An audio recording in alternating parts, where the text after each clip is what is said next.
Hello বন্ধুরা, আপনারা সবাই কেমন আছেন? আজকে আপনাদের সাথে কাঁচকলার কোপ্তা কারি রেসিপি শেয়ার করব। এখানে আমি কাঁচকলা নিয়ে ধুয়ে নিয়েছি। এবার কাঁচকলার দুই পাশটা একটু করে বাদ দিয়ে দুই টুকরো করে নিয়েছি। তারপর প্রেসার কুকারে নুন আর হলুদ দিয়ে সিদ্ধ করে নেব। কাঁচকলাগুলো প্রেসার কুকার থেকে বার করে একটু ঠান্ডা করে খোসাগুলো ছাড়িয়ে নেব। খোসাগুলো ফেলবো না, পরে এটা বাটা করে খাবো। একটা চামচ দিয়ে কাঁচকলাগুলো ম্যাশ করে নেব। এবার এর মধ্যে হলুদ গুঁড়ো, লঙ্কা গুঁড়ো, ধনে গুঁড়ো, জিরে গুঁড়ো, স্বাদ মতো নুন, গরম মশলা গুঁড়ো, আদা রসুন কাঁচা লঙ্কা বাটা আর 3 চামচের মতন বেসন দিয়ে ভালো করে মেখে নেব।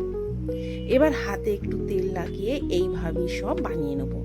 কড়াইয়ে সর্ষের তেল গরম করে কোপ্তাগুলো সব ভেজে তুলে নেব।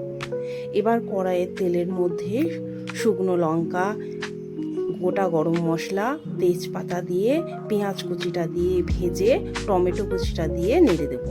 এবার পরিমাণ মতো নুন দেব, তারপর আদা রসুন কাঁচা লঙ্কা বাটা আর কিছু মশলা দেব। হলুদ গুঁড়ো, ধনে গুঁড়ো, লঙ্কা গুঁড়ো, কাশ্মীরি লঙ্কা গুঁড়ো, গরম মশলা গুঁড়ো দিয়ে আর একটু জল দিয়ে মশলাটা ভালোভাবে কষিয়ে নেব। আর একটু চিনি দেব। মশলা থেকে তেল ছেড়ে দিয়েছে। এবার পরিমাণ মতন গরম জল ঢেলে দেব।